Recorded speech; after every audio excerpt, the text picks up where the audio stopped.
Tributamos a Deus a honra, a glória, louvor, por mais uma oportunidade que Deus nos concede, do privilégio de uma vez mais permitir que a nossa voz abrace os oráculos de todos quanto vem nos acompanhando dessa manhã teológica, onde quem os cumprimenta aqui é o teu amigo pastor Claudinei Gomes. Meus queridos, eu quero pedir aqui mais alguns minutos emprestado, porque esta manhã eu vou ousar dizer que será um divisor de águas para todos quantos escutarem até o final o que eu tenho para dizer aqui, tá bom? Pela graça do Todo-Poderoso, eu não sei nem se eu poderia estar chamando esta manhã como manhã teológica, aparenta mais como manhã profética, né? Por aquilo que Deus me revelou. É algo forte, gente, forte, tá bom? Mas, na maioria das vezes, intitularizada como manhã teológica, porque nós vamos respeitar algumas coisas que acrescenta e enriquece para o conhecimento de todos quanto vem nos acompanhando. Eu quero me subordinar a um tema bastante interessante, onde eu vou falar sobre como ir do sofrimento ao sonho, tá? Eu vou abordar aqui coisas tremendas, como lidar com situações obstacularizadas, o que fazer diante de adversidades. Eu nasci, pastor, mas eu não me amo, não aceito o jeito que eu sou. Como lidar com isso? Quais são os 3 pontos cruciais para que a minha vida possa mudar, né? Mas eu estou enfrentando inimigos, pessoas que se opõem, até mesmo me sinto ridicularizado por aqueles que não acreditam e não apostam nada em mim. Enfim, tudo isso eu vou passar lições para você, como lidar com tudo isso, tá bom, querido? Para tanto, eu tomo em mãos, a partir desse instante, o exemplar da Bíblia Sagrada, onde eu vou fazer uso da mesma, lendo aqui, abrindo no primeiro livro de Samuel, capítulo 1, nós vamos laurear o versículo 9 ao versículo 20. Eu vou pedir aqui um pouquinho de paciência, eu vou ler devagar, porque muita gente sabe da minha deficiência visual, tá bom? A Bíblia diz assim: então Ana se levantou depois que comeram e beberam em Siló, e Eli, sacerdote, estavam assentados numa cadeira junto a um pilar do templo do Senhor. Ela, pois, com angústia de alma, orou ao Senhor e chorou abundantemente. E votou um voto, dizendo: Senhor dos exércitos, se benignamente atentares para a aflição da tua serva, e de mim te lembrares, e da tua serva não te esqueceres, mas a tua serva deres um filho varão, ao Senhor o darei por todos os dias da sua vida, e sobre a sua cabeça não passará navalha. E sucedeu que, perseverando ela em orar perante o Senhor, atente por isso, ele então prestava atenção à sua boca, porquanto Ana no seu coração falava, só se movia os seus lábios, porém não se ouvia a sua voz, pelo que Eli a teve por embriagada. Atente por isso, querido, olha aqui, versículo 14, disse-lhe Eli: até quando estará tu embriagada? Aparte de ti o teu vinho. Porém ela então vai responder e disse: não, Senhor meu, eu sou uma mulher atribulada de espírito, não bebi vinho nem bebida forte, nenhuma bebida tenho bebido, porém tenho aqui derramado a minha alma perante o Senhor.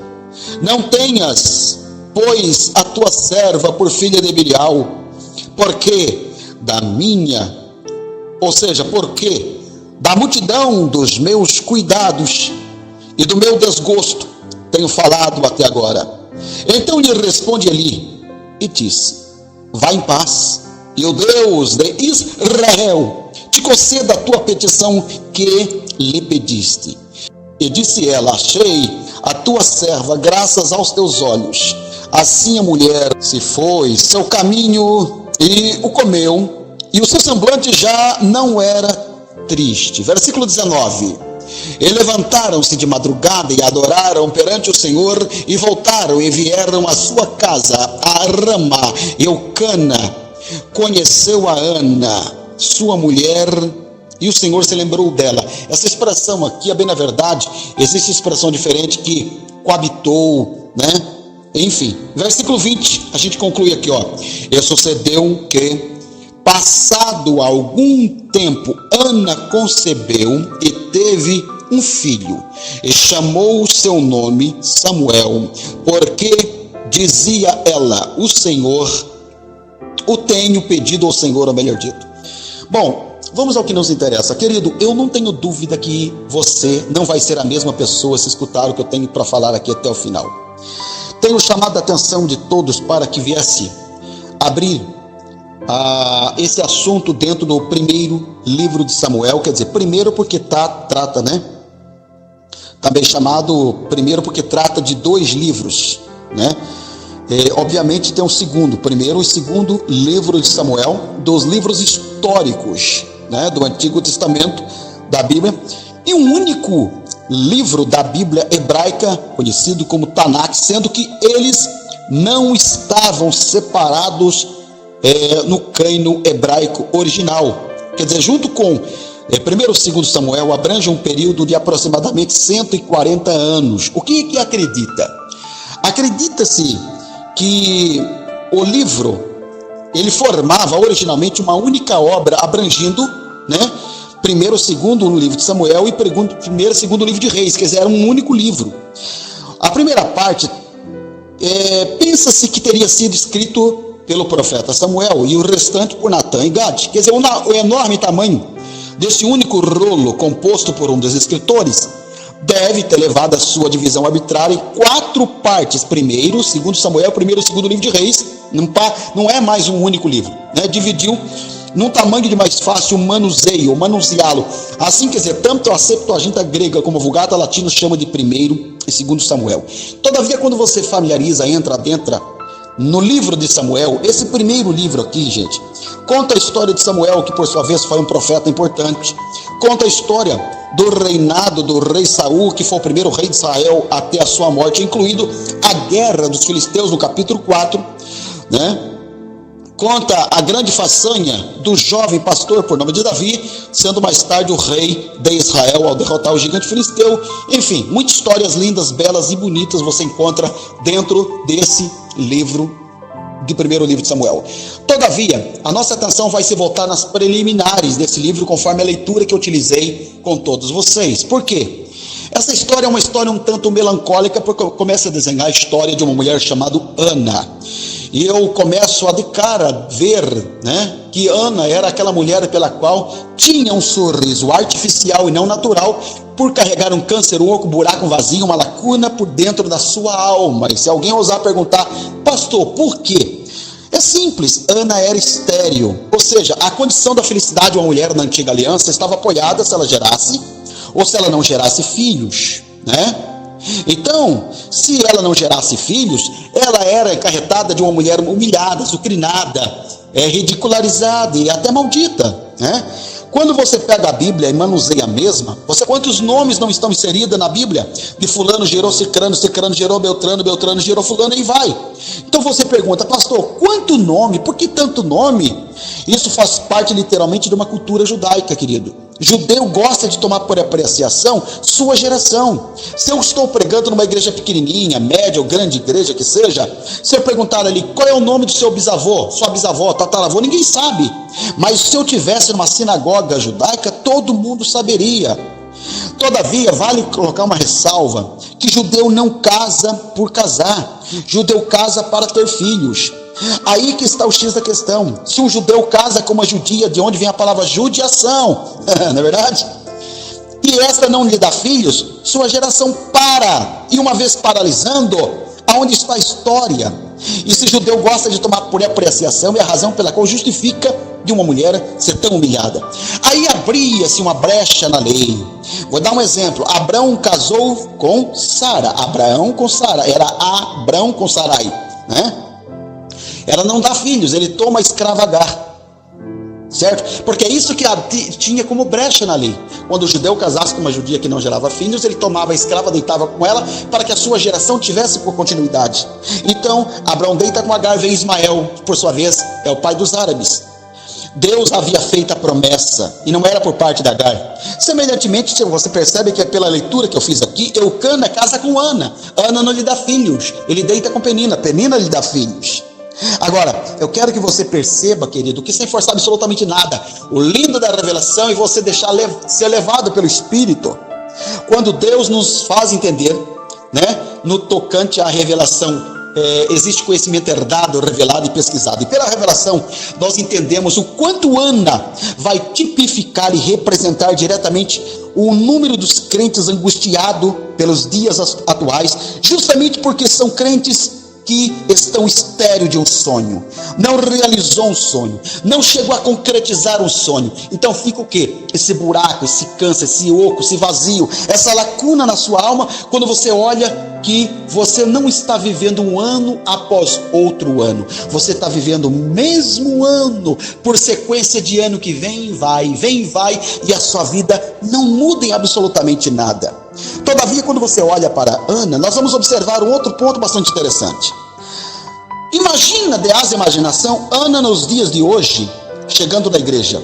Ao chegar na igreja, é óbvio, é natural, é de naturalidade olhar o irmão A, o irmão B, o irmão C, e de repente Ana começa a passear com os olhos e vê que uma irmã é mãe. Então ela vê a irmã A, mãe, a irmã B, mãe, a irmã C, mãe. Alguma segurando o bebê. Logo a mente começa a passear com aqueles pensamentos não muito bem-vindos, e ela começa a pensar: Deus, por que fulana conseguiu e eu não consegui?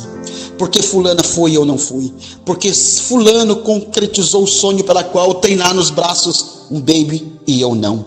E isso não muda absolutamente nada pelos dias atuais. Quanto, na verdade, você olha para pessoas que conseguiu o que você não conseguiu. E você começa a mentalizar a seguinte linha de raciocínio: Senhor, o que é que ele tem que eu não tenho? Fulano foi e eu não fui, fulano conseguiu e eu não consegui, fulano chegou e eu não cheguei. Então você começa a se sentir como se estivesse andando no shopping, né? No andar de baixo, querendo atingir o andar de cima, pela escada rolante, ao contrário, anda e não sai do lugar, vê alguém ir e chega onde você não chega. Como se você estivesse literalmente sentindo, nadando contra a maré. Perceba que você olhar para a Bíblia, e por essa revelação na leitura que fizemos, você vai perceber que mais à frente Deus faz um milagre.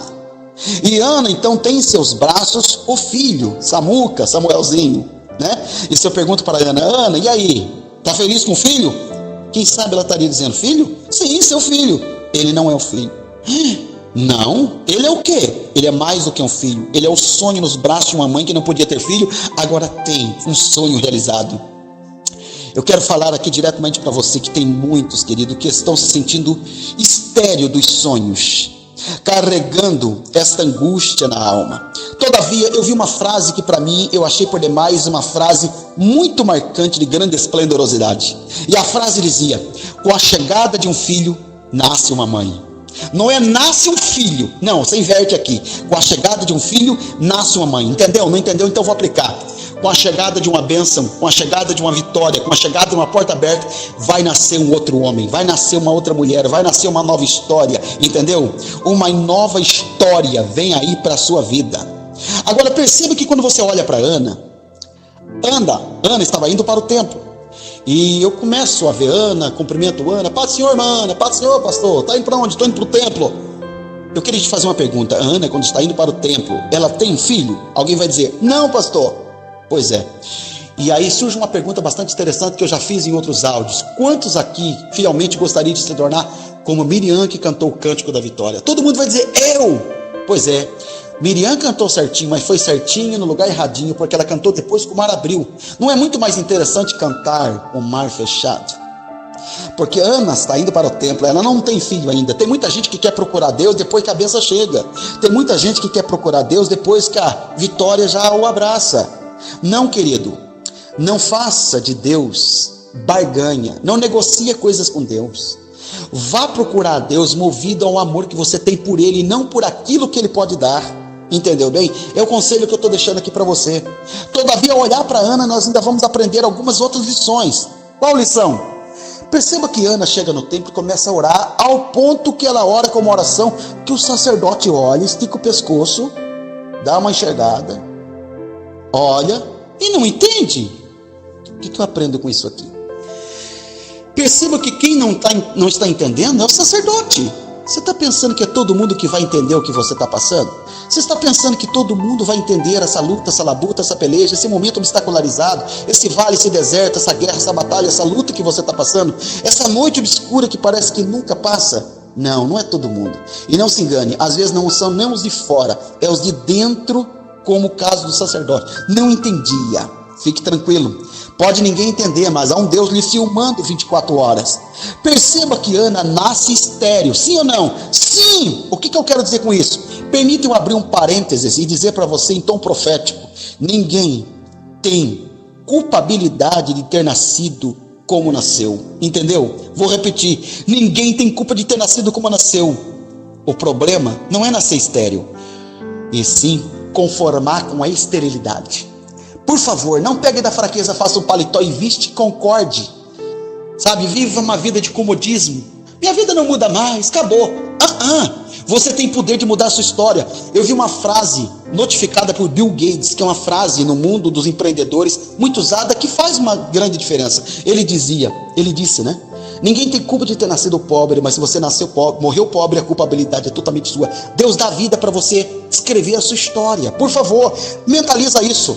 Você pode não se gostar, não se amar por alguma coisa, até porque a gente herda duas heranças dos pais, herança física e genética. Todavia, você pode não mudar de temperamento, mas você pode moldar o seu temperamento e mudar a sua história, querido, na vida. Essa é a grande verdade. E a grande verdade, o grande segredo não é começar bem, e sim terminar bem. Todavia, eu penso que eu estou falando para pessoas que de repente começou estéril, não chegou aonde você gostaria tanto de chegar. Porém, que tal terminar bem? Você pode ter começado estéril, mas vai terminar com filhos, porque Samuel aqui vai representar uma grande bênção, uma grande vitória, um grande presente de Deus. E nessa linguagem figurativa, Samuel vai representar o que você tanto quer, almeja, deseja, um sonho realizado. Todavia, se alguém me perguntar: pastor, mas o que é que Ana fez para mudar a história? Ana fez 3 coisas para mudar a vida dela. Se eu fosse você, eu continuaria ouvindo o que você passa a estar ouvindo nesta manhã teológica. Com papel e caneta na mão, anote ponto por ponto e materialize isso na sua vida. Eu pedi que Deus viesse falar muito comigo. Que sentido faria se eu não materializar para a minha vida com uma visão introspectiva antes de eu falar para todos quantos estão me ouvindo? Ana fez 3 coisas para a sua vida mudar. Número 1, Ana foi orar. E eu fui cuidadoso na leitura que eu fiz a vocês. Na leitura que ora fizemos, quando a Bíblia diz: demorando-se ela em orar. Ana ora. Pastor, como é que Ana ora? Ana ora com uma oração diferente da oração dos fariseus. Ela não procura colocar a palavra linda, bela e bonita. Ana vai orar com aquela oração que, quando falta palavra para conjugar o verbo da oração, ela fala com uma oração e palavras cuja palavra o sacerdote não entendia. Aliás, não é para pessoas que estão ao seu redor vão entender. É a oração de gemido.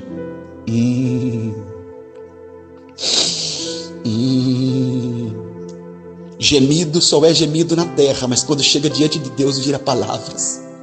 Sabe qual é o meu lamento? O lamento é me lembrar de pessoas como o evangelista nas terras taubatianas. Tão cara de pau que para ungir um cara desse precisa aula de peroba. Não é possível, gente. Ele foi no computador, imprimiu 3 folhas de todos os seus problemas, suas mazelas, colocou no canto do guarda-roupa, e quando ia dormir, ele dobrava o joelho com 3 toneladas de sono na tampa do olho, babando pelo canto da boca, e dizia: Deus, é o mesmo problema de ontem, eu estar aqui no canto da parede e caía dormindo. Não brinque com Deus. Não. Eu queria te fazer uma pergunta bem rapidinha aqui. Eu não vou delongar tanto, já em poucos minutos vou estar encerrando. Mas quando eu ligo para o meu amigo, muito meu amigo, e ele vê meu número lá, atende, eu falo para ele: amigo, eu estou passando por uma luta, um vale muito grande, você não me empresta R$1.000? Daqui uma semana eu te pago. Ele vai, empresta, amigo? Eu vou e pago. Passa 3 meses sem falar com ele, eu volto a ligar para ele, ele olha meu número, atende. Aí ele: opa, como é que você está, meu querido? Ô, fulano, tudo bem? Tô com saudade de você. Você lembra aquela vez que você me emprestou R$1.000? Pois é, agora eu tô precisando de 2.000, rapaz. Eu tô passando uma situação tão delicada aqui. Você viu que eu paguei, eu sou honesto. Daqui uns 10 dias eu te pago. Não, claro, tranquilo. Ele vai e me presta 2.000. Passa agora 6 meses sem eu falar com uma pessoa. 6 meses eu volto a ligar para ela, quando ela vê meu número: opa, fulano, e aí? Ô, meu querido, você me ajudou 2 vezes, não é abusar da sua bondade, mas eu estou ligando para você mais uma vez. Estou precisando agora de R$3.000. Você não me ajuda? Oh, meu querido, claro. Aí eu vou e pago. Agora eu pergunto para você, da próxima vez que eu ligar para ele ver meu número, o que é que ele vai pensar? Fulano quer dinheiro. O que eu quero dizer com isso? Eu queria te fazer uma pergunta direta, rápida e objetiva. O que é que Deus pensa acerca de você quando você dobra o joelho para falar com ele? Hein? Responda aí para você. Quais são as 3 coisas que Ana fez para a sua vida mudar? Primeiro, ela foi orar. Segundo, ela fez um voto. Pastor, o que é um voto? Voto é um juramento feito a Deus com promessa. O que Ana fez? Ela abriu mão de ver o sonho crescer com ela. Isso mostra o que, pastor? Isso mostra até onde uma pessoa está disposta a ir para conquistar o que tanto almeja e deseja. Ana demonstrou, sabe o que, querido? Segura aí, porque isso aqui é forte. Quer ver Deus fazer o que Ele nunca fez para você? Faça para Ele o que você nunca fez até hoje. Esta é a verdade. E se a primeira coisa que Ana fez foi orar, a segunda ela fez o voto, terceiro, Ana demonstrou persistência e consistência. São esses 3 pontos que vai levar você do sofrimento ao sonho. Ana perseverou em oração e orou. Não foi uma oração que teve durabilidade de pouco tempo não, segundo a história, quase 25 anos. Nesse percurso aqui, quanto não foi a luta, a pressão, o impacto psicológico, no momento que a gente ora, parece que Deus não responde e o inimigo está sussurrando, tentando aproveitar da nossa fraqueza e fragilidade para dizer: ei, você está falando com quem? Deus é carrasco, te trancou num quarto escuro aí, num vale, no deserto, no labirinto da vida, você não acha saída? E agora, você está patinando. Não é assim, querido. Perceba que, se eu lembrar-me de persistência e consistência, não há como não lembrar de Jacó, que luta com o anjo até o amanhecer. E ele diz: eu não te solto enquanto tu não me abençoares. Persistência. Daniel orou. Primeira semana não vê Deus falar com ele, vai partir para a segunda semana, ele ora 21 dias, e quando Deus volta para ele, ele vai dizer: Daniel, não temas, porque desde o primeiro dia em que tu aplicaste o teu coração a compreender, são ouvidas as tuas palavras. Deus está ouvindo, analisando desde o primeiro momento que você se virou para ele. Quando Deus falou para Josué: entreguei a cidade, entreguei, agora faça a sua parte. O povo vai rodear a muralha. Quantas voltas? Em 7 dias, 13 voltas, queridos. Persistência e consistência. Lembra da corrida São Silvestre que acontece todo final do ano em São Paulo? Título de campeão não é para quem sabe começar, para quem sabe terminar. Persistência e consistência. É isso que eu quero que você entenda. Se campeão não é quem começa, sim, para quem chega até o fim, olha para Daniel 12:13. Daniel, tu porém vai até que chegue o fim. Razão pela qual Paulo disse: combati o bom combate, terminei a carreira e guardei a fé. Você não pode desistir, não pode desistir. Mas vamos concluir? Vamos. Depois dessas lições de Ana aqui, eu quero que você entenda que Ana tinha um espinho no seu caminho. Ana tinha um espinho no seu sapato chamado Penina. Por quê, pastor? Porque Eucana, ele casou com Ana, que não gera filho, toma Penina. Então, por sua vez, Eucana tem 2 mulheres. Quem são elas? Ana e Penina. Isso significa dizer que o que eu aprendo aqui é que a maior inimiga de Ana era de dentro da casa de onde ela morava. Entendeu? Essa Penina era a Penina que maltratava, humilhava, zucrinava, ridicularizava Ana. E quando eu olho para essa aqui, sendo a maior inimiga de Ana, não de fora, mas de dentro da casa onde ela morava, eu sou capaz de me lembrar de Mateus 10:36, quando a Bíblia diz: os maiores inimigos do homem são os da sua própria casa. Casa na Bíblia fala de 3 coisas. Casa na Bíblia fala de você, família, igreja. Quando fala de você, 1 Coríntios 3:16 ao 17, você é uma casa, um templo. Quando falo de família, 1 Timóteo capítulo 3, versículo 4 e 5, quando fala: governe bem a sua própria casa. Família é uma casa. E terceiro, João capítulo 2, versículo 16, quando Jesus desce a chibata em que ele estava fazendo da casa do Pai como casa de negócio. Casa de Deus. Você é uma casa, a família é uma casa e a igreja é uma casa. Pastor, de onde vai vir a Penina? Não sei, de onde você menos imagina. Se você bobear, de dentro de você pode brotar uma Penina. Ou se não, de dentro de alguém da família, ou se não, de dentro da igreja. Quem é Penina? Ladrão dos sonhos, aquela que vai humilhar você, não vai apostar em você, vai tentar arrebentar com a sua história, vai lhe provocar constantemente. Todavia, eu quero abrir um parênteses para dizer: Penina odiava Ana. Sim, a questão não é que odiava. Quais são os motivos? Eu vou te dar 2 motivos pela qual Penina odiava Ana. Primeiro, a Bíblia diz: Eucana amava mais a Ana do que Penina. E em cima disso, eu começo de cara a ver o quão a psicologia nos dá informações corretas de nos viabilizar ao ponto denominador. Pessoas como essas pessoas, elas vão lá, estampam o baú do inferno e pegam 4 ferramentas para usar contra nós: inveja, ciúmes, orgulho e sentimento de culpa. Não se engane. Paulo disse em 1 Coríntios capítulo 16, versículo 9, uma porta grande se me abriu e há muitos adversários. Não é nem no singular, no plural, muitos inimigos vão existir. Você não pode dar corda para eles. Eles vão se opor, tentar travar o seu caminho. Todavia, a segunda razão pela qual Penina odiava Ana está aqui num ponto muito forte. Quem é que gera filho aqui? Penina ou Ana? Penina. Então o corpo de Penina acaba sofrendo, por consequência do tempo, transformações. A não ser que a mulher não se cuide, mas a probabilidade da normalidade é que uma mulher que gera filhos, ela sofre transformações, tendo diferenças muito grandes de uma mulher que não gera filho. Quem sabe o corpo de Ana era o corpo de um violão, e o corpo de Penina parecia um colchão amarrado no meio. Sei lá, dê as imaginação. O que eu quero fazer com que você entenda aqui é que esse ponto crucial vai ser forte. De cara, eu começo notavelmente a ver a perseguição implacável de Penina em cima de Ana. Está em um dos pontos levado a complexo de inferioridade. Por incrível que pareça, quando eu percebo isso em alguma pessoa, eu tenho que amá-la mais de longe e afastar. E essa pessoa precisa de cuidados espirituais e psicológicos. Se você não se ama, se você não se gosta, se você se humilha, menospreza, cuidado, você vai ter problemas seríssimos com essa área de complexo de inferioridade. Eu quero que você entenda e compreenda que um dia, voltando da casa de Deus, chegando numa noite de jantar, quem sabe, aquela noite é uma noite muito especial. Uma noite maravilhosa, para se lembrar daqueles momentos de noite de núpcias. Pense num casal pentecostal, multiplica por 10. Agora você começa a observar daí para frente. A gravidez de uma mulher se observa de cara nas preliminares. Ana está com ânsia. Quem sabe Penina olhando para Ana dizendo, toma o café. Ela põe o galadinho do café e vai vomitar. Penina está olhando. De repente chega no almoço, come Ana. Ai, eu estou enjoada.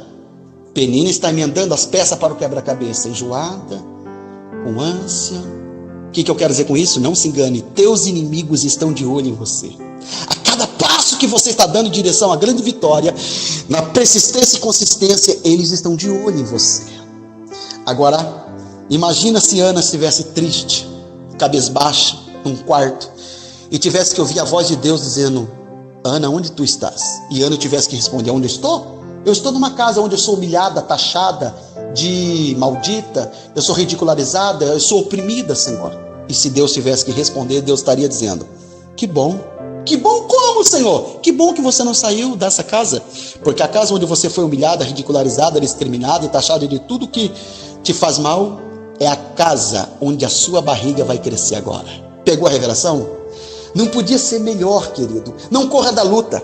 Deus vai fazer a barriga de Ana crescer na cara de Penina. Gente, não é que a gente é vingativo, mas Deus faz a gente entender. Hebreus 10:31, horrenda coisa cair na mão do Deus vivo. Eu quero que você entenda que Deus filma você 24 horas e agora a barriga de Ana começa a crescer.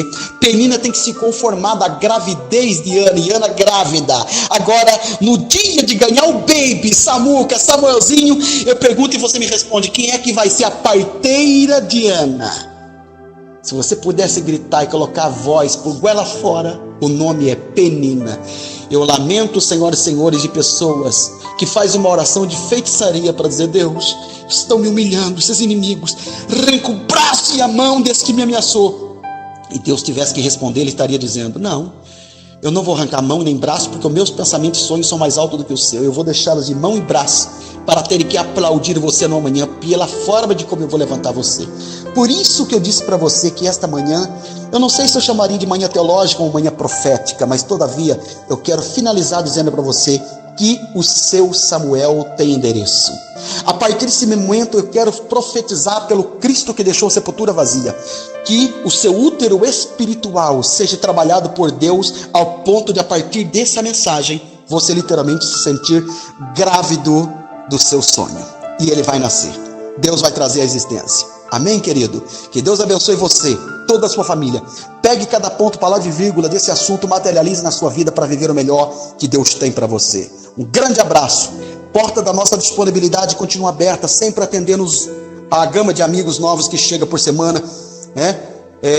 Aqui em nossos contatos. Enfim, que Deus abençoe a todos vocês. Nosso contato é 0 operadora 12 981 26 16 30. Deus abençoe a sua semana e até domingo que vem com outro assunto forte para uma manhã teológica.